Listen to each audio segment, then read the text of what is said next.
নির্ধারিত সময় পেরিয়ে গেলেও নির্বাচনী ব্যয়ের হিসেব জমা দেননি দশম জাতীয় সংসদের সদস্যরা। আইন প্রণেতাদের নিয়ম লঙ্ঘনের প্রবণতায় উদ্বেগ বিশিষ্টজনদের। সংসদ সদস্যরা তো দৃষ্টান্ত স্থাপন করবেন এবং আইন মানবেন, তাদের একটা মূল বিষয়, এবং এই বিষয়টা সকলেরই জানা। তাদের অবশ্যই দায়িত্ব, তারা আইন প্রণেতা হইতে চেয়েছিলেন, তাই তারা আইন ভঙ্গ করার কোনো রকম যৌক্তিকতা নেই। দেখছিলেন সময়ের বিশেষ শিরোনাম। সকালের সময় সঙ্গে আছি আমি ইশরা জাহান এবং আমি মিজানুর রহমান খবির। আমার চুলের জন্য নো অ্যামোনিয়া, নো পেরক্সাইড, শুধু ন্যাচারাল ভাসমন। এবার অন্যান্য শীর্ষ সংবাদ। রাজশাহী মেডিকেলের সংবাদ সংগ্রহ করতে গিয়ে শিক্ষানবিশ ডাক্তারদের হামলার শিকার সাংবাদিকরা, 10 জন আহত। সীতাকুণ্ড শিপ ব্রেকিং ইয়ার্ডে থামছে না মৃত্যুর মিছিল। 10 বছরের দুর্ঘটনায় মারা গেছেন কমপক্ষে 150 শ্রমিক, আহত অনেকে। দারিদ্র্য বিমোচন ও দেশের উন্নয়নের কথা মাথায় রেখে গবেষণার তাগিদ প্রধানমন্ত্রীর, অবদানের জন্য 22 জনকে দেওয়া হলো স্বর্ণপদক। বিএনপি চেয়ারপারসন বেগম জিয়ার বিরুদ্ধে দুর্নীতির 2টি মামলার অভিযোগ গঠনের আদেশ বাতিলের শুনানি শেষ, আদেশ বুধবার। এবং প্রচন্ড গরমে সারা দেশে জনজীবন অতিষ্ঠ, সাধারণ মানুষের ভোগান্তি চরমে, বেড়েছে নানা রোগের প্রাদুর্ভাব।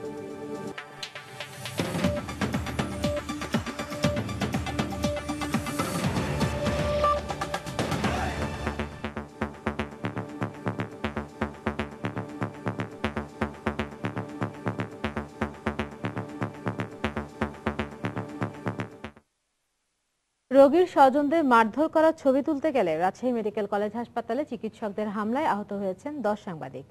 এ সময় 3টি বেসরকারি চ্যানেলের ক্যামেরাও ভাঙচুর করা হয়। প্রত্যক্ষদর্শীরা জানায়, গতরাত 11টার দিকে রাজশাহী মেডিকেল কলেজ হাসপাতালের 13 নম্বর ওয়ার্ডের এক রোগীর স্বজনকে মারধর করেন ইন্টার্ন চিকিৎসকরা। এমন খবর পেয়ে সাংবাদিকরা হাসপাতালে ছবি তুলতে গেলে রড ও লাঠি দিয়ে তাদের ওপর হামলা চালায় চিকিৎসকরা। এ সময় তাদেরকে বেধড়ক পিটুনিতে আহত হন 10 সাংবাদিক। গুরুতর আহত 2 সাংবাদিককে একটি বেসরকারি হাসপাতালে ভর্তি করা হয়েছে। এদের মধ্যে যমুনা টেলিভিশনের ক্যামেরা পার্সন রাসেলকে রাতেই চিকিৎসার জন্য ঢাকায় আনা হয়েছে।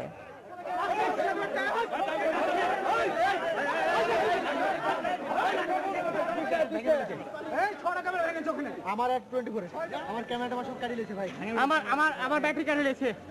আমার একটা তো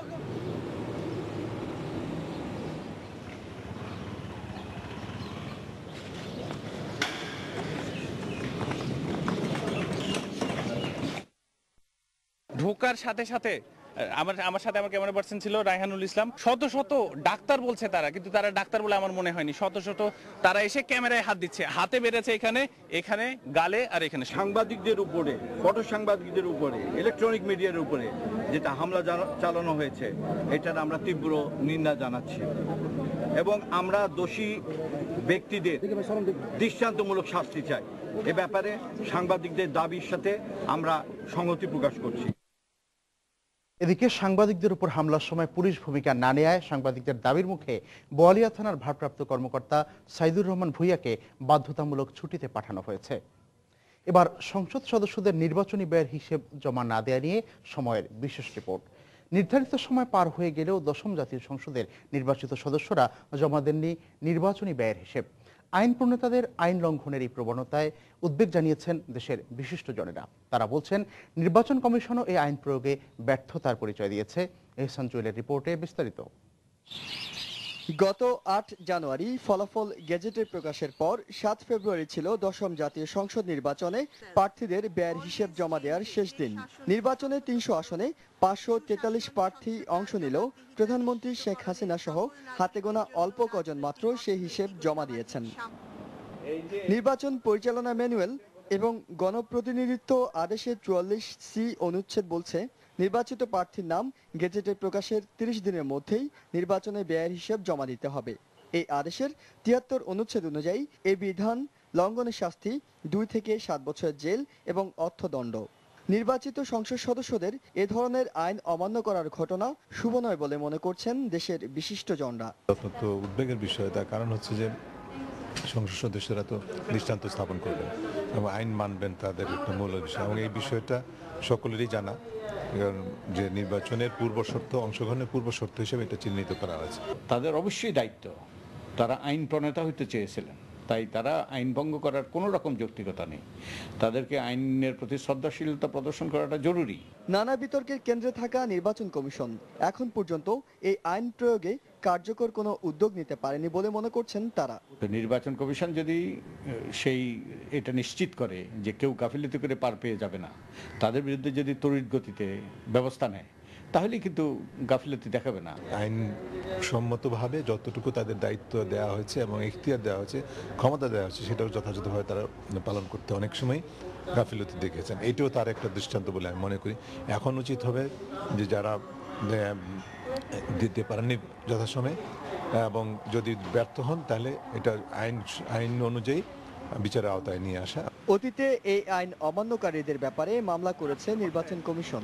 তবে এবার কি ধরনের পদক্ষেপ নিতে যাচ্ছেন এ ব্যাপারে কথা বলতে রাজি হননি কমিশনের কেউ। ইহসান জুয়েল, সময় সংবাদ, ঢাকা। দারিদ্র্য বিমোচন এবং দেশের উন্নয়নের কথা মাথায় রেখে গবেষণা কার্যক্রম চালাতে বিজ্ঞানী এবং গবেষকদের প্রতি আহ্বান জানিয়েছেন প্রধানমন্ত্রী শেখ হাসিনা।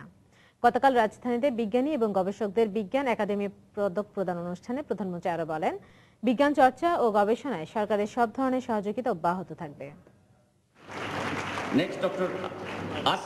গত 4 বছরে গবেষণা এবং বিজ্ঞান চর্চায় উল্লেখযোগ্য অবদান রেখেছেন এমন 22 জন কৃতি বিজ্ঞানী এবং গবেষককে স্বীকৃতি দিতে দেয়া হলো বাংলাদেশ বিজ্ঞান একাডেমি পুরস্কার। তাদের হাতে স্বর্ণপদক তুলে দেন প্রধানমন্ত্রী শেখ হাসিনা।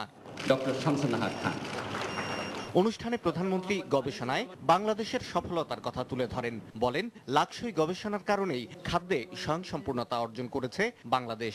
বাংলাদেশের মানুষের ভাগ্য উন্নয়নের জন্য অনেক প্রয়োজন রয়েছে, আপনারা অনেক অবদান রাখতে পারেন। কিভাবে আমরা দেশকে আরো উন্নত করতে পারি সেই বিষয়ে আপনারা আরো কাজ করবেন এবং আমাদের যারা বিজ্ঞানী রয়েছেন, গবেষক রয়েছেন, প্রযুক্তিবিদ রয়েছেন, আমি সকলের সহযোগিতা চাই, কারণ আপনাদের সহযোগিতা ছাড়া বাংলাদেশকে এগিয়ে নিয়ে যাওয়া সম্ভব নয়। প্রধানমন্ত্রী বলেন, বাংলাদেশের মানুষের মেধা নিয়ে কোনো সংশয় নেই, আর এই মেধাকে বিকশিত করার সুযোগ তৈরি করে দিতে প্রয়োজনীয় সবকিছুই করবে তার সরকার। সেই সুযোগের সৃষ্টি করে দিলে যে কোনো। শাহ আলী জয়, সময় সংবাদ, ঢাকা। জিয়া চ্যারিটেবল ট্রাস্ট ও জিয়া অরফানেজ ট্রাস্ট দুর্নীতি মামলায় ঢাকার বিশেষ জজ আদালত 3-এর অভিযোগ গঠনের আদেশ বাতিল চেয়ে করা আবেদনের শুনানি শেষ হয়েছে হাইকোর্টের একটি দ্বৈত বেঞ্চে। আদেশের জন্য আগামী বুধবার ধার্য করেছেন আদালত। এদিকে আদেশের দিন নির্ধারিত হয় আজ 2টি মামলায় সাক্ষ্য গ্রহণের তারিখ ধার্য থাকলেও আসামি পক্ষ থেকে সময় আবেদন করা হবে। গত 19 March BNP chairperson Begum Khaleda Zia, Tarique Rahman সহ 9 জনের বিরুদ্ধে জিয়া চ্যারিটেবল ট্রাস্ট ও জিয়া অরফানেজ ট্রাস্ট দুর্নীতি মামলায় অভিযোগ গঠন করেন ঢাকার বিশেষ জজ আদালত 3। অভিযোগে উল্লেখ করা হয়, চ্যারিটেবল ট্রাস্টের নামে 3,15,43,000 টাকা ও অরফানেজ ট্রাস্টের নামে 2,10,71,671 টাকার দুর্নীতি হয়েছে। অভিযোগ গঠনের আদেশ বাতিল ও চ্যালেঞ্জ করে হাইকোর্টে 2টি রিভিশনাল আবেদন করা হয় বেগম জিয়ার পক্ষ থেকে। আবেদনে বলা হয়, আইনি প্রক্রিয়া না মেনে তাদের বিরুদ্ধে অভিযোগ গঠন করা হয়েছে। বুধবার থেকে এই 2টি আবেদনের উপর শুনানি শুরু হয় হাইকোর্টের একটি দ্বৈত বেঞ্চে। দুদক ও আসামি পক্ষের আইনজীবীদের শুনানি শেষে আদালত আদেশের জন্য আগামী বুধবার ধার্য করেন। 241-242 কার্যবিধির যে আসামিকে জিজ্ঞেস করতে হবে আপনি কি দোষী না নির্দোষ, এই প্রশ্নটা তারা কখনো করে নাই। পেশকারকে দিয়ে বলালেন যে চার্জ গঠন হয়ে গেছে। অভিযোগ গঠনের শেষের অংশেই আছে অভিযোগটি আসামিকে পড়ে শোনানো হলে উনি নিজেকে নির্দোষ দাবি করেন। এখন আদালতের যেটা কাগজ, যেটা জাবেদা নকল সার্টিফাইড কপি, এর বাইরে তো আমি আর্গুমেন্ট করার আমার স্কোপ নাই। এদিকে 2টি মামলার সাক্ষ্য গ্রহণের জন্য সোমবার তারিখ ধার্য রেখেছিলেন বিশেষ জজ আদালত। যেহেতু 2টি মামলার বিষয় করা আবেদনের উপর বুধবার আদেশের জন্য তারিখ ধার্য রয়েছে, সেহেতু সোমবার আসামিদের পক্ষ থেকে সময় আবেদন করা হবে। তবে দুদকের আইনজীবী বলছেন, 2টি মামলাতে হাইকোর্টের কোনো স্থগিতাদেশ নেই, তাই বিচারিক আদালতই পরবর্তী আইনি পদক্ষেপ গ্রহণ করবেন। আমরা এই কথাটা বলে সময়ের জন্য প্রার্থনা করব কালকে। এখন কি হবে না হবে নিম্ন আদালতের বিশেষ জজ আদালত উনি ওনার বিবেচনা মতো সেটা সিদ্ধান্ত নেবেন, যেহেতু হাইকোর্টের কোনো আদেশ নাই। আশাকেন প্রিন্স, সময় সংবাদ, ঢাকা। ধারাবাহিক মত বিনিময়ের অংশ হিসেবে নড়াইল জেলার নেতৃবৃন্দ এবং উপজেলা চেয়ারম্যান, ভাইস চেয়ারম্যানের সঙ্গে বৈঠক করেছেন বিএনপি চেয়ারপারসন বেগম খালেদা জিয়া। গতরাতে চেয়ারপারসনের গুলশান কার্যালয়ে এই মত বিনিময় সভা হয়। সে সময় বেগম জিয়া জেলা বিএনপির সার্বিক পরিস্থিতি নিয়ে নেতাদের সঙ্গে আলোচনা করেন। এছাড়া সরকার বিরোধী আন্দোলনে নড়াইল জেলা বিএনপি নেতাকর্মীদের ঐক্যবদ্ধভাবে কাজ করারও নির্দেশ দেন বেগম জিয়া।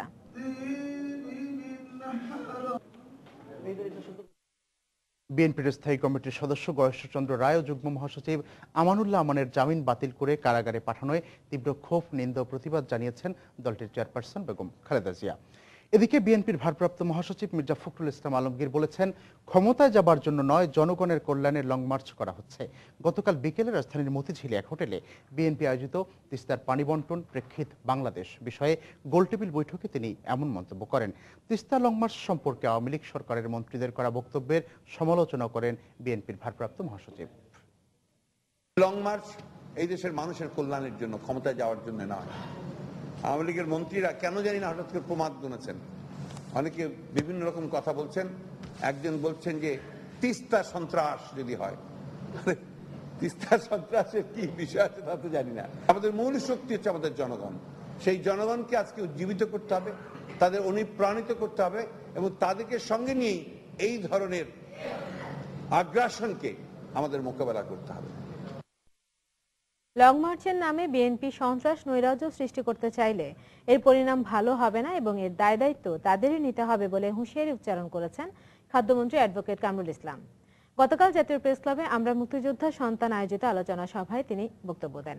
এ সময় তিনি আরো বলেন, বিএনপি নেত্রী তত্ত্বাবধায়ক সরকারের যে স্বপ্ন দেখছেন তা বাংলার মাটিতে কোনো দিন আর ফিরে আসবে না। লং মার্চের নামে যদি আবার সন্ত্রাস সৃষ্টি করা হয়, জনদুর্ভোগ সৃষ্টি করা হয়, নৈরাজ্য সৃষ্টি করা হয়, তার পরিণাম কিন্তু ভয়াবহ হবে। তার পরিণাম তাদেরকেই বহন করতে হবে। বেগম খালেদা জিয়া গতকালকে বক্তব্য রেখেছেন, তিনি এখনো তত্ত্বাবধায়ক সরকারের স্বপ্ন দেখেন যে আগামী দিন তত্ত্বাবধায়ক সরকারের অধীনে নির্বাচন হবে। তিনি বলছেন যে এই সরকারের মেয়াদ অত্যন্ত অল্প সময়ের জন্য। তিনি স্বপ্নের ঘরে আছেন এখনো। এই সরকার 2019 সাল পর্যন্ত এই সরকার সাংবিধানিকভাবে ক্ষমতায় থাকবে ইনশাআল্লাহ।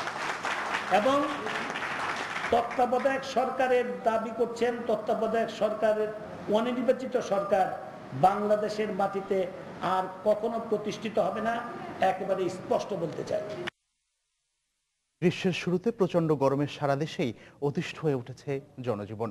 অব্যাহত তাপপ্রবাহে সবচেয়ে বেশি বিপাকে পড়েছেন রাজধানীর খেটে খাওয়া মানুষ। এদিকে আবহাওয়াবিদরা বলছেন এ অবস্থা চলতে পারে এপ্রিলের পুরোটা সময় জুড়েই। তারেকুজ্জামান শিমুলের রিপোর্টে বিস্তারিত। প্রখর রৌদ্রে পুড়ছে প্রকৃতি, পুড়ছে গোটা দেশ।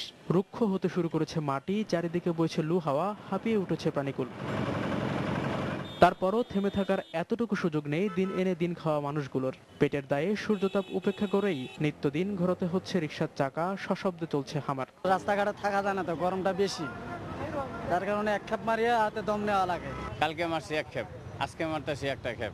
মানে এক খেপ মারলে তো পেট চলে না ঢাকার বাড়িতে। প্রচন্ড গরম, গরমে অল্প কাজ করাতে ক্লান্ত হয়ে যায়। কষ্ট হলে তো আমার পেটের দায় করতে হয়। দুঃসহ গরম থেকে রেহাই পেতে প্রয়োজন এক পশলা বৃষ্টির, কিন্তু সহসা নেই কোনো সুখবর। চলতি মাসে বৃষ্টির সম্ভাবনা খুবই কম বলে পূর্বাভাস দিয়েছেন আবহাওয়াবিদরা। বৃষ্টিপাত হওয়ার তেমন কোনো উল্লেখযোগ্য সম্ভাবনা এখনো হয়নি। মে মাস এবং আগামী মাস হিটওয়েভ থাকবে, এর মাঝে 2-1 দিন কম বেশি হবে। মে মাসে সিভিয়ার হিটওয়েভ এবং 27 তারিখের পরে নর্থ ওয়েস্টার্ন পার্টের কিছু এলাকায় হয়তো সিভিয়ার হিটওয়েভ, মানে 40 ডিগ্রি এক্সিড করতে পারে। গ্রীষ্মের শুরু থেকে গত কয়েকদিনে সারা দেশে সর্বোচ্চ তাপমাত্রা রেকর্ড করা হয়েছে রাঙামাটিতে 39.5 ডিগ্রি সেলসিয়াস। তারেকুজ্জামান শিমুল, সময় সংবাদ, ঢাকা। এদিকে গরমে অস্থির রাজশাহীর মানুষও, তবে সবচেয়ে বেশি বিপাকে পড়তে হচ্ছে শিক্ষার্থী এবং অফিস আদালতে কর্মরতদের। বিস্তারিত জানাচ্ছেন সাইফুর রহমান রকি। গেল কয়েকদিন ধরে রাজশাহী অঞ্চলে ভ্যাপসা গরমের মাত্রা বেড়েই চলেছে। এতে সবচেয়ে বেশি বিপাকে পড়েছে স্কুলগামী শিক্ষার্থীরা। তারা না পারছে স্কুলে, না পারছে বাসায় ঠিকমতো পড়াশোনা করতে। তার উপর আবার নতুন যন্ত্রণা হিসেবে দেখা দিয়েছে ঘন ঘন লোডশেডিং। গরমের কারণে আমরা স্কুলে আসতে অসুবিধা হয়। স্কুলে আসলে আমাদের পড়ালেখাটা ঠিক মতো মন বসে না। লোডশেডিং, যার ফলে আমরা ঠিক করে আমাদের পড়ালেখা কমপ্লিট করতে পারছি না। পড়তে মন চাইছে না, বইয়ের দিকে মন বসছে না, অন্যদিকে মন চলে যাচ্ছে গরমের কারণে। শুধু স্কুলগামী শিক্ষার্থীরা নয়, গরমের কারণে বিপাকে পড়েছে বিভিন্ন গন্তব্যের যাত্রীরাও। পাশাপাশি বিভিন্ন অফিসের কর্মকর্তা কর্মচারীদেরও কাজকর্মে ব্যাঘাত ঘটছে গরমে, এমনটাই জানিয়েছেন তারা। আমি ঢাকা থেকে পরশুদিন আসছি এখানে, কিন্তু ঢাকায় এত গরম দেখি না, এখানকার প্রচন্ড গরম এবং সূর্যের আলোটা কেমন জানি গা জ্বলে, রোদটা পড়লে গাটা কেমন জ্বলে আর কি। গরমের জন্য কাজের কিছুটা হলে ব্যাঘাত হয়। বৃষ্টি হলে এই গরমের মাত্রা কিছুটা কমে আসবে, এমনটাই বলছেন স্থানীয় আবহাওয়া অফিসের কর্মকর্তারা। গত এক সপ্তাহ যাবৎ রাজশাহীর উপর দিয়ে মৃদু থেকে মাঝারি ধরনের তীব্র তাপ প্রবাহ প্রবাহিত হচ্ছে, যার ফলে ম্যাক্সিমাম টেম্পারেচার 36 ডিগ্রি থেকে 39.5 ডিগ্রির মধ্যে ওঠানামা করছে। এর ফলে তাপমাত্রা বেশি হওয়ার ফলে, ম্যাক্সিমাম টেম্পারেচার বেশি হওয়ার ফলে তাপের প্রবণতাটা বেশি পরিলক্ষিত হচ্ছে। গেল কয়েক বছরের মধ্যে 2005 সালে রাজশাহীতে সর্বোচ্চ তাপমাত্রা ছিল 42.5 degree Celsius. Saifur Rahman Rocky, সময় সংবাদ, রাজশাহী। এদিকে প্রচন্ড গরমে খুলনায় বেড়েছে ডায়রিয়া ও নিউমোনিয়া সহ বিভিন্ন রোগের প্রাদুর্ভাব। এর মধ্যে সবচেয়ে বেশি অসুস্থ হয়ে পড়ছে শিশুরা। স্থান সংকুলান হচ্ছে না খুলনা শিশু হাসপাতালেও। গত 2 দিন ধরে এখানে 39 ডিগ্রি সেলসিয়াস পর্যন্ত তাপমাত্রা ওঠানামা করেছে বলে জানিয়েছে আবহাওয়া অফিস। বিস্তারিত তরিকুল ইসলামের রিপোর্টে। বৈশাখেও বৃষ্টি না হওয়ায় প্রচন্ড গরমে বিপর্যস্ত খুলনা নগরীর জনজীবন। ব্যবসা গরমে অসুস্থ হয়ে পড়ায় হাসপাতালগুলোতে অস্বাভাবিকভাবে বেড়েছে ভিড়। এদের মধ্যে শিশুদের সংখ্যাই বেশি। খুলনা শিশু হাসপাতালে প্রতিদিন চিকিৎসা নিতে আসা বেশিরভাগ শিশুই ডায়রিয়া ও নিউমোনিয়ায় আক্রান্ত। হঠাৎকার পায়খানা করার পরে একটু ঘুমাইছে, ঘুমার পর দুধ দিছে, দুধ দেওয়ার পর ফিরে গলগলায় বমি। প্রচন্ড গরমে ঘামছে, যা খাওয়াচ্ছি তেমন বেশি ভালো হজম হচ্ছে না, এই ঝামেলার জন্য এরকম হচ্ছে। বাচ্চার পেটে খুব সমস্যা হচ্ছে, বাথরুম হচ্ছে বারে বারে। হাসপাতালের কর্তব্যরত চিকিৎসকরা জানান, প্রতিদিন গড়ে 6 শতাধিক শিশুকে হাসপাতালের বহির্বিভাগে চিকিৎসা দেওয়া হচ্ছে। এদের মধ্যে অর্ধেক অসুস্থ শিশু হাসপাতালে ভর্তি হচ্ছে। প্রচন্ড গরমের কারণে আপনার ডায়রিয়ার প্রকোপটা খুব বেশি বেড়ে গেছে। ইনিশিয়ালি দেখা যাচ্ছে আপনার ভমিটিং নিয়ে আসতেছে, তারপরের থেকে লুজ ওয়াটারে স্টুল। 2-1 পায়খানা করার পরেই বাচ্চারা খুব বেশি লেথার্জিক হয়ে যাচ্ছে, ডিহাইড্রেশন হয়ে যাচ্ছে, যার কারণে অ্যাডমিশন রেটটা একটু বেশি বেড়ে গেছে। এই অবস্থায় বিশেষজ্ঞ চিকিৎসকরা তাদের নির্দেশনা মেনে চলার পরামর্শ দেন। বমি এবং পায়খানা দুটোই একসাথে থাকে, অবশ্যই চিকিৎসকের পরামর্শ নেবে। কিন্তু যদি সাময়িকভাবে না পায়, অন্তপক্ষে স্যালাইনের পানি কন্টিনিউয়াস খাওয়া যাবে। 6 মাসের উপরে হলে বাচ্চাদেরকে নর্মাল স্যালাইন এবং রাইস স্যালাইন খাওয়ানো যেতে পারে। আর এর সাথে সাথে যারা অন্য শক্ত খাবার খায় তারা সেটাও খেতে পারবে। সংশ্লিষ্ট সূত্রে জানা যায়, ব্যবসা গরমের কারণে খুলনার ডায়রিয়া হাসপাতাল, শিশু হাসপাতাল ও অন্যান্য হাসপাতালে সহস্রাধিক মানুষ পেটের পীড়া সহ অন্যান্য রোগে চিকিৎসা নিতে আসছেন। খুলনায় গত 2 দিন ধরে 39 ডিগ্রি সেলসিয়াস পর্যন্ত তাপমাত্রা ওঠানামা করছে।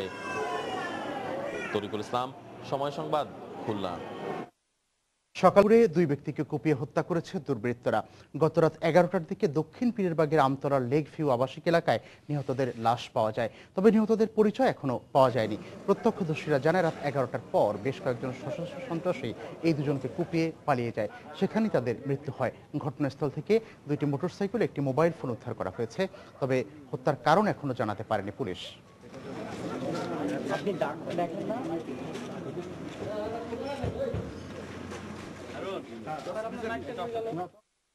খালি হইচই শুনছি। হ্যাঁ, আমি আবার ভাত খাচ্ছি, ভাত খাওয়া হাত নিয়ে বারান্দায় এসে দেখি যে অনেক মানুষ, এদিকে কারেন্ট নাই, অনেক মানুষ। তারপরে আমি ভয়ে দরজা আটকে ভিতরে চলে গেছি। যেটা শুনেছি সেটা হচ্ছে যে এখানে 40-50 জন দুষ্কৃতিকারী এখানে এসে সম্ভবত এই ছুরিকাঘাত করে তাদের নিহত করেছে। এই ঘটনাটা অন্ধকার ছিল, আলো ছিল না। এখন পরবর্তীতে আমরা আশাবাদী যে এটা বেরিয়ে যাবে, কারণ আশেপাশে এখনো আনআইডেন্টিফাইড। এখানে 2টা হুন্ডা পরিত্যক্ত অবস্থায় পেয়েছি এবং মোবাইল ফোন পেয়েছি। কক্সবাজারের সেন্ট মার্টিন দ্বীপে নিখোঁজ 2 শিক্ষার্থীর খোঁজ 7ম দিনেও না মেলায় গতকাল সন্ধ্যায় উদ্ধার অভিযান সমাপ্ত ঘোষণা করা হয়েছে। কোস্টগার্ড টেকনাফ স্টেশনের কমান্ডার হারুনুর রশিদ জানিয়েছেন, নিখোঁজ 2 জনের সন্ধানে সেন্ট মার্টিনের পাশাপাশি টেকনাফ, শাহপরীর দ্বীপ, কক্সবাজার ও কুতুবদিয়া উপকূলে নৌবাহিনী ও কোস্টগার্ড 7 দিন ধরে অভিযান চালায়, কিন্তু তাদের কোনো সন্ধান পাওয়া যায়নি। এ কারণে রোববার সন্ধ্যায় উদ্ধার অভিযান সমাপ্ত ঘোষণা করা হয়েছে। 14 এপ্রিল সেন্ট মার্টিনে বেড়াতে গিয়ে সমুদ্রে গোসল করতে নেমে নিখোঁজ হন আহসানুল্লাহ বিশ্ববিদ্যালয়ের 6 জন ছাত্র। এদের মধ্যে 4 জনের লাশ উদ্ধার করেছে কোস্টগার্ড। কক্সবাজারের রামু উপজেলার রাবার বাগান এলাকায় পুলিশের সঙ্গে ডাকাতদের বন্দুকযুদ্ধে নিহত হয়েছেন একজন। এ সময় পুলিশের এএসআই মিল্টন দে আহত হন, তবে নিহতের পরিচয় পাওয়া যায়নি। গতরাত ৯টার দিকে কক্সবাজার নাইক্ষংছড়ি সড়কের রামুতে এই ঘটনা ঘটে। রামু থানার ভারপ্রাপ্ত কর্মকর্তা জানান, রাতে নিয়মিত টহলের অংশ হিসেবে রামুর রাবার বাগান এলাকায় গেলে পুলিশকে লক্ষ্য করে গুলি করে ডাকাতরা। এ সময় আহত হন মিল্টন দে। আহত পুলিশ সদস্যকে প্রথমে কক্সবাজার সদর হাসপাতালে ভর্তি করা হয়, পরে তার অবস্থার অবনতি হলে তাকে চট্টগ্রাম মেডিকেল কলেজ হাসপাতালে নেওয়া হয়। কুষ্টিয়ার কুমারখালীতে তরমুজ খাওয়ার পর একই পরিবারের 2 শিশুর মৃত্যু হয়েছে। অসুস্থ হয়ে হাসপাতালে ভর্তি হয়েছেন আরো 19 জন। মৃতের স্বজনরা জানান, কালুয়া গ্রামের আসগর আলী ঢাকা থেকে ফেরার পথে গতকাল স্থানীয় কুমারখালী বাস স্ট্যান্ড থেকে তরমুজ কিনে বাড়ি যান। এই তরমুজ তার পরিবারের প্রতিবেশীরা খাবার কিছু সময় পরে অসুস্থ হয়ে পড়ে অনেকে। পরে তাদের কুষ্টিয়া জেনারেল হাসপাতালে ভর্তি করা হলে চিকিৎসাধীন অবস্থায় মারা যায় আসগর আলীর 9 বছরের শিশুকন্যা স্মৃতি। উন্নত চিকিৎসার জন্য 8 বছরের শিশু অনিককে রাজশাহী মেডিকেলে নেওয়ার পথে সেও মারা যায়। এদিকে অসুস্থদের মধ্যে কয়েকজনের অবস্থা আশঙ্কাজনক বলে জানিয়েছেন চিকিৎসকরা।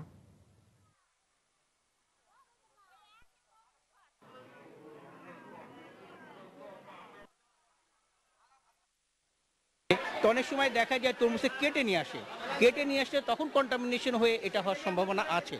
এরপরেও আমরা শুধু যে তরমুজের দোষ দিচ্ছি এটা না, আমাদের ধারণা ওরা অন্য খাবার থেকে একই ফ্যামিলি শেয়ার করছে, সেখান থেকেও হতে পারে। এই মুহূর্তে যে কয়েকজন রুগী আসছে কম বেশি সবার অবস্থায় একটু খারাপ, ডিহাইড্রেটেড, কেউ সিভিয়ার ডিহাইড্রেটেড, কেউ মডারেটলি। উদ্ধার করা মাদকদ্রব্য ধ্বংস করতে গিয়ে কক্সবাজারে আহত হয়েছেন বিজিবির 11 সদস্য। এ সময় স্বরাষ্ট্র প্রতিমন্ত্রী ও বিজিবির মহাপরিচালক সহ ঊর্ধ্বতন কর্মকর্তারা সেখানে উপস্থিত ছিলেন।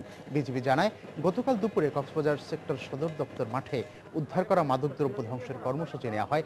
এতে প্রধান অতিথি ছিলেন স্বরাষ্ট্র প্রতিমন্ত্রী আসাদুজ্জামান খান। উপস্থিত ছিলেন বিজিবি মহাপরিচালক মেজর জেনারেল আজিজ আহমেদ সহ ঊর্ধ্বতন কর্মকর্তারা। উদ্ধার করা বিপুল পরিমাণ ইয়াবা সহ বিভিন্ন ধরনের মাদক নষ্ট করার জন্য কেরোসিন ঢেলে আগুন দেওয়া হলে দুর্ঘটনা ঘটে। আহতদের দ্রুত কক্সবাজার সদর হাসপাতালে নেওয়া হয়। 6 জনের অবস্থার অবনতি হলে তাদের চট্টগ্রাম সিএমএইচে নেওয়া হয়।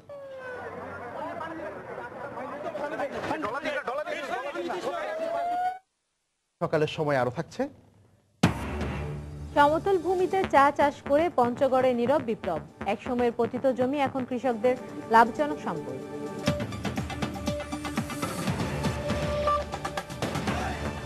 প্যারাশুট অ্যাডভান্সড হেয়ার অয়েল, যা নারকেলের পুষ্টি ময়েশ্চার ঠিক রেখে চুলকে করবে স্বাস্থ্য উজ্জ্বল।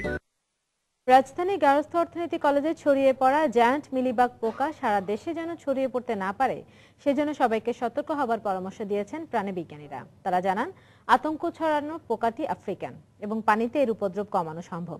গতকাল শিক্ষা মন্ত্রণালয়ের সংবাদ সম্মেলনে বলা হয়, পোকার বংশবিস্তার ঠেকাতে না পারলে ফসলের ব্যাপক ক্ষতি হতে পারে। আলোচিত এ পোকার নাম জায়ান্ট মিলিবাগ। সাদাটে রঙের ডিম্বাকৃতি এ পোকা লম্বায় 1 থেকে 3 সেন্টিমিটার। সম্প্রতি রাজধানীর গার্হস্থ্য অর্থনীতি কলেজে এ পোকার ব্যাপক উপস্থিতি আতঙ্ক ছড়ানোর পাশাপাশি বিশেষ নজরে এসেছে সবার।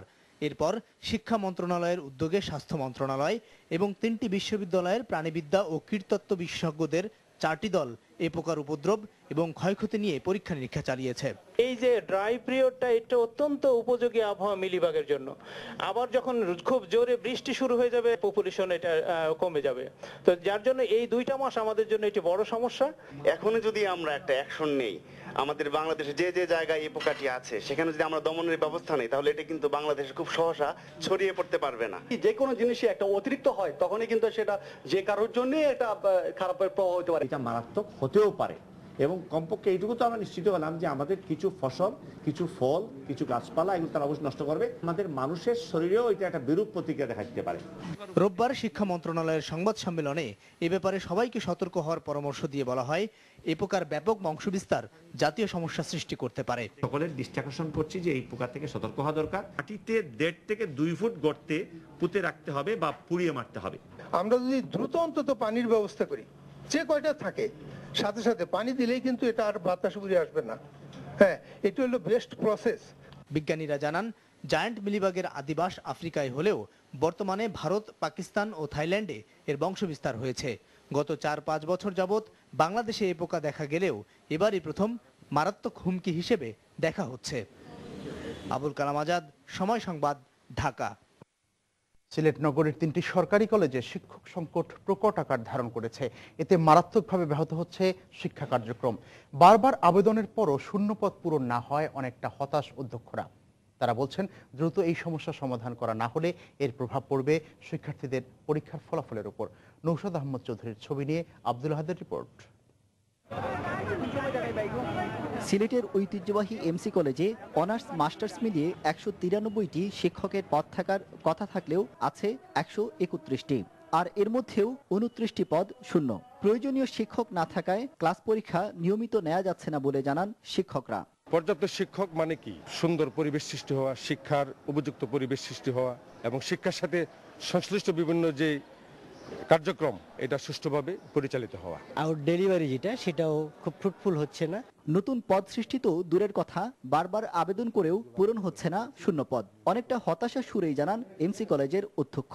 62টা পদের জন্য নতুন আবেদন দেওয়া আছে। বারবার আমরা চেষ্টা করছি মন্ত্রী মহোদয় এবং যথাযথ কর্তৃপক্ষের সাথে আমাদের সর্বসময় যোগাযোগ রেখে চলছি। আশা করি আমরা এটার সুফল পাব। ডিগ্রি কলেজ হলেও এখনও উচ্চ মাধ্যমিক কাঠামোতে শিক্ষক রয়েছেন সিলেট সরকারি কলেজে। এর মধ্যেও শূন্যপদ আছে অনেকগুলো, আর ইংরেজি বিভাগ সহ বেশ কয়েকটি বিভাগ চলছে মাত্র একজন করে শিক্ষক দিয়ে। এই দুটি কলেজের মতো সিলেট সরকারি মহিলা কলেজেরও একই অবস্থা। নিয়ম অনুযায়ী এই কলেজে 75টি শিক্ষকের পদ থাকার কথা থাকলেও আছে মাত্র 56টি। এর মধ্যে আবার 9টি পদ শূন্য। শিক্ষক শূন্যতার কারণে স্বাভাবিক শিক্ষা কার্যক্রম ব্যাহত হচ্ছে বলে জানালেন এই কলেজের অধ্যক্ষ। জাতীয় বিশ্ববিদ্যালয়ের যে প্যাটার্ন, সেই প্যাটার্ন হচ্ছে 75 পোস্ট হবে, কিন্তু আছে 56টা। এর মধ্যে আমাদের কর্মরত আছেন 47 জন। এতে স্বাভাবিক কিছু তো অসুবিধা হবেই। এই অল্প সংখ্যক শিক্ষক দিয়ে পরিচালনা করা আসলে এটা একটা ইটস এ টাফ ওয়ান। সংকট নিরসনে মাঝে মাঝে অতিথি শিক্ষক দিয়ে ক্লাস করানো হয় কলেজগুলোতে। এতে মানসম্পন্ন পাঠদান থেকে বঞ্চিত হচ্ছেন শিক্ষার্থীরা। আব্দুল আহাদ, সময় সংবাদ, সিলেট। আপনারা দেখছেন সকালের সময়। আরেকবার জানিয়ে দিচ্ছি এখন পর্যন্ত শীর্ষ সংবাদগুলো। নির্ধারিত সময়ে নির্বাচনী ব্যয়ের হিসেব জমা দেননি 10ম জাতীয় সংসদের সদস্যরা। আইন প্রণেতাদের নিয়ম লঙ্ঘনের প্রবণতায় উদ্বেগ বিশিষ্টজনদের। রাজশাহী মেডিকেলের সংবাদ সংগ্রহ করতে গিয়ে শিক্ষানবিশ ডাক্তারদের হামলার শিকার সাংবাদিকরা, 10 জন আহত। সীতাকুণ্ড শিপ ব্রেকিং ইয়ার্ডে থামছে না মৃত্যুর মিছিল। 10 বছরের দুর্ঘটনায় মারা গেছেন কমপক্ষে 150 শ্রমিক, আহত অনেকে। এবং প্রচন্ড গরমে সারা দেশে জনজীবন অতিষ্ঠ। সাধারণ মানুষের ভোগান্তি চরমে, বেড়েছে নানা রোগের প্রাদুর্ভাব।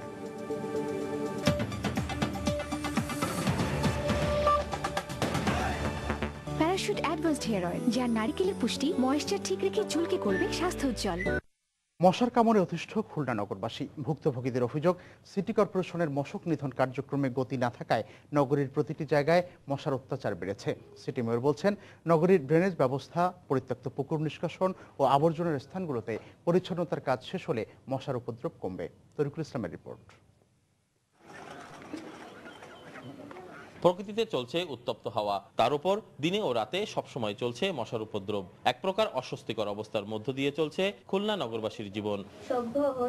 ভুক্তভোগীরা জানান, মশা এখন যেন পরিবারের প্রধান সমস্যা। মশার হাত থেকে রেহাই পেতে কয়েল ও স্প্রে ব্যবহার করেও পরিত্রাণ পাওয়া যাচ্ছে না। মশাবাহিত রোগ ছড়ানোর কারণে সবচেয়ে বেশি সমস্যায় রয়েছেন নিম্ন আয়ের মানুষ। বাচ্চাদের মশায় কামড়ায় এবং তাদের মিলিয়ে জ্বর হয়। এইগুলো আমাদের সরকারি কোনো লোক এই ধরে ওষুধ দিতে আসে না। এক জায়গায় 10 মিনিট বসা যায় না, মশার যন্ত্রণা খুব। মনে করেন মশার জন্য এই জায়গায় বসতে পারি না, মশায় কামড়ায়। মশার জ্বালায় পড়তে বসি না, নিচে খাটের নিচে কয়েল আছে, তাতেও কাজ হয় না। আবহাওয়ার পরিবর্তনের সময় মূলত মশার উপদ্রব বৃদ্ধি পায়। এজন্য মশক নিধনে সিটি কর্পোরেশনের প্রধান ভূমিকা পালন করার কথা থাকলেও এ বিষয়ে দৃশ্যমান কোনো উদ্যোগ নেই বলে অভিযোগ নগরবাসীর। কিন্তু কনজারভেন্সি বিভাগের সংশ্লিষ্ট কর্মকর্তা বলছেন, প্রতিটি ওয়ার্ডে নিয়মিত মশক নিধনের কাজ চলছে। আমরা প্রতিটি ওয়ার্ডে যাতে একটা করে ফোগার মেশিন দিতে পারি, সেজন্য মাননীয় মেয়র মহোদয় ইতিমধ্যে 35টি ফোগার মেশিন ক্রয়ের জন্য অনুমোদন দিয়েছে। আমরা টেন্ডার কল করে অলরেডি কন্ট্রাক্টরকে কার্যাদেশ দিয়েছি এবং আমরা ইতিমধ্যে 10,000 লিটার অ্যাডাল্টিসাইড মশক নিধন ঔষধ ক্রয় করবে টেন্ডার আহ্বান করেছি। আর সিটি মেয়র বলছেন, নগরীর ড্রেনেজ ব্যবস্থা, হাজামাজা পুকুর নিষ্কাশন এবং আবর্জনার স্থানগুলো পরিষ্কারের কাজ শেষ হলে কমে আসবে মশার উপদ্রব। বেশ কিছু পুকুর আছে যেগুলো এখন আর মানুষের কাজে আসে না, অর্থাৎ হাজামাজা পুকুর ইত্যাদি। এগুলো যেমন ইতিমধ্যেই আমরা সোনাডাঙ্গা সুইপার কলোনিতে, যে খুব বড়, প্রায় 1 একরেরও বেশি জায়গা জুড়ে ওই পুকুরটা, ওটা তো আমরা পরিষ্কার করে ফেলেছি। আর শহরের বিভিন্ন এলাকায় এই পুকুরগুলোকে সংস্কার করা, এর পাড় বাঁধাই করা, এই আমরা একটা প্রকল্প নিয়েছি, ইতিমধ্যে ডিপিপি তৈরি করে আমরা মন্ত্রণালয়ে প্রেরণ করেছি। গত সিটি কর্পোরেশন নির্বাচনে মেয়র ও কাউন্সিলর প্রার্থীদের নির্বাচনী প্রতিশ্রুতিগুলোর মধ্যে অন্যতম ছিল মশক নিধন। তরিকুল ইসলাম, সময় সংবাদ, খুলনা। সিলেট ও পার্বত্য অঞ্চলের পর দেশের তৃতীয় চা এলাকা হিসেবে পরিচিতি পেয়েছে উত্তরের জেলা পঞ্চগড়। সমতল ভূমিতে চা চাষ করে এখানে নীরব বিপ্লব ঘটিয়েছেন চাষিরা। একসময়ের পতিত জমি এখন লাভজনক সম্পদে পরিণত হয়েছে। 2013 সালে জেলায় 14,65,000 কেজি চা উৎপাদিত হয়েছে। পঞ্চগড় প্রতিনিধি আব্দুর রহিমের পাঠানো তথ্য ও ছবি নিয়ে দেখুন ডেস্ক রিপোর্ট। দেশের তৃতীয় চা অঞ্চল হিসেবে পরিচিতি পেয়েছে পঞ্চগড়। জেলার 5.5 শতাধিক চা বাগান থেকে প্রতিদিন চা সংগ্রহ করা হচ্ছে। আর এই চা বাগানগুলোতে কাজ করে জীবিকা নির্বাহ করছে প্রায় 5,000 শ্রমিক। এসব বাগানে পুরুষের পাশাপাশি সমান তালে কাজ করছেন নারী শ্রমিকরাও। বাড়ির কাছে হওয়ায় একই পরিবারের সদস্যরাও কাজ করছেন এখানে। ফলে আর্থিক সচ্ছলতা এসেছে এসব পরিবারে। শ্রমিকদের যাবতীয় সুযোগ সুবিধা দেয়া হচ্ছে বলে জানান মালিকপক্ষ। স্বামী স্ত্রী কাজ করতেছি, বাচ্চা কাচ্চা লেখাপড়া করতেছে। এই এলাকায় আগে গরিব মানুষের খুব সমস্যা হইতো, এখন এই চা বাগানটা এখানে হওয়াতে অনেক লোক শান্তিতে চলতে পারতেছে। 150 টাকা আসতো, 3 জন কাজ করলো, 3,450 টাকা আসে, আমাদের দিন ভালোই চলে। এই বাগান এবং ফ্যাক্টরি প্রতিষ্ঠা হওয়ার ফলে তারা অনেক কাজ পেয়েছে। বাগানে যেমন কাজ করছে, পাশাপাশি আমাদের ফ্যাক্টরি প্রতিষ্ঠা হওয়ার পর ফ্যাক্টরিতে কাজ করছে। শ্রমিকদের আমরা সব রকম সুযোগ সুবিধা দিয়ে যাচ্ছি, যেমন তারা মানে অসুস্থ হইলে চিকিৎসা খরচ আমাদের কোম্পানি থেকে দেওয়া হয়। এলাকার যে সাধারণ মহিলারা ছিল, পুরুষরা ছিল, তারা প্রতিদিন 2 থেকে 300 টাকা হাজিরা উপার্জন করে তাদের পরিবার চালাচ্ছে। চা বোর্ডের স্থানীয় কর্মকর্তা জানান, চা বাগানে কাজ করার মাধ্যমে এই অঞ্চলের মানুষদের জীবনযাত্রার মান উন্নত হয়েছে। বাড়ির কাজ করার পাশাপাশি তারা নারী শ্রমিকরা বাগানে একটু মর্যাদাপূর্ণ কাজ হিসাবে গণ্য করে তারা বাগানে কাজ করছে এবং তাদের জীবনযাত্রার মান, বিশেষ করে নারীদের জীবনযাত্রা, নারী শ্রমিকদের জীবনযাত্রার মান অনেক উন্নত হয়েছে। প্রতিদিন সকাল 8টা থেকে বিকাল 3টা পর্যন্ত কাজ করে শ্রমিকরা পাচ্ছেন 150 টাকা মজুরি। সময় সংবাদ, পঞ্চগড়। নোয়াখালীতে বিনোদনের জন্য সরকারি বা বেসরকারি পর্যায়ে কোনো ব্যবস্থা গড়ে ওঠেনি। আর জেলার সে চাহিদা কিছুটা পূরণ করছে সেনবাগের ব্যক্তিগত উদ্যোগে প্রতিষ্ঠিত একটি হরিণের খামার।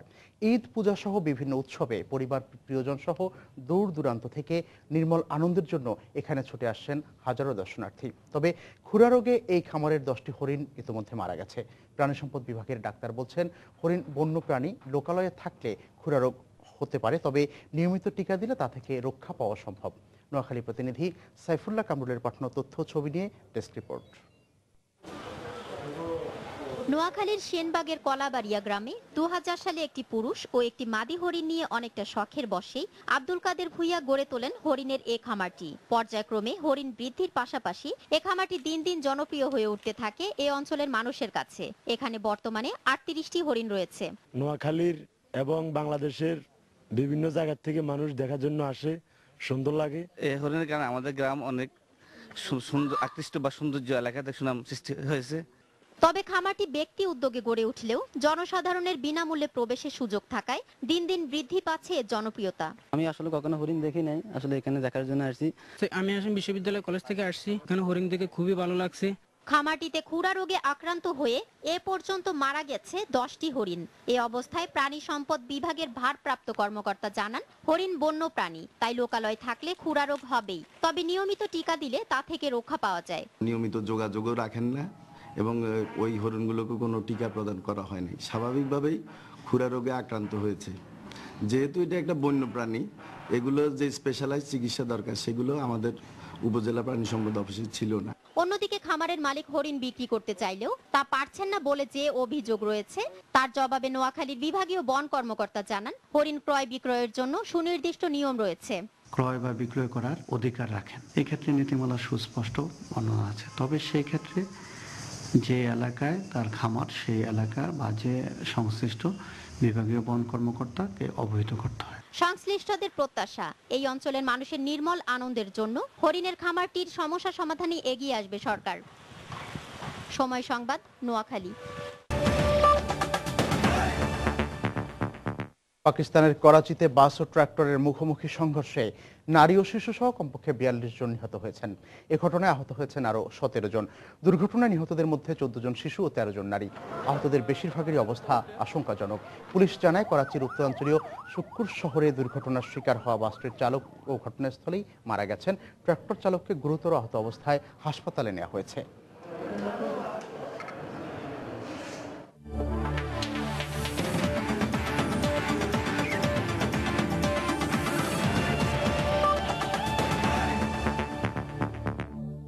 বাংলাদেশ প্রিমিয়ার লিগ ফুটবলে জয় পেয়েছে সদ্য স্বাধীনতা কাপ জয়ী দল মোহামেডান। গতকাল বঙ্গবন্ধু জাতীয় স্টেডিয়ামে 1-0 গোলে মুক্তিযোদ্ধা সংসদ ক্রীড়া চক্রকে হারায় মোহামেডান। তবে খেলায় দু দলের দুজন লাল কার্ড পেয়েছেন। এ জয়ে মোহামেডান এখন পয়েন্ট টেবিলের তৃতীয় স্থানে উঠে এসেছে। ঢাকার ফুটবলে এমনিতেই থাকে দর্শক খরা, তার উপর আবাহনী সমর্থকরা এখন আন্দোলন করে মুখ ফিরিয়ে নিয়েছে প্রিয় দলের খেলা হতে। তবে সেটি ভিন্ন দলের কথা। কিন্তু সদ্য স্বাধীনতা কাপ জয়ী মোহামেডানের সমর্থকরা মাঠে এখনো আসেন। এখনো মোহামেডানের খেলা মাঠে থাকলে মাতিয়ে রাখেন গ্যালারি। আর এই সমর্থকদের উল্লাসকে নিরাশ করেনি মাঠের ফুটবলাররাও। খেলার 10 মিনিটে মুক্তিযোদ্ধার জালে আঘাত সাদা কালো জার্সিধারীদের। দেশের স্ট্রাইকার জাহিদ হাসান এমিলির গোলে লিড পায় মতিঝিলের দলটি।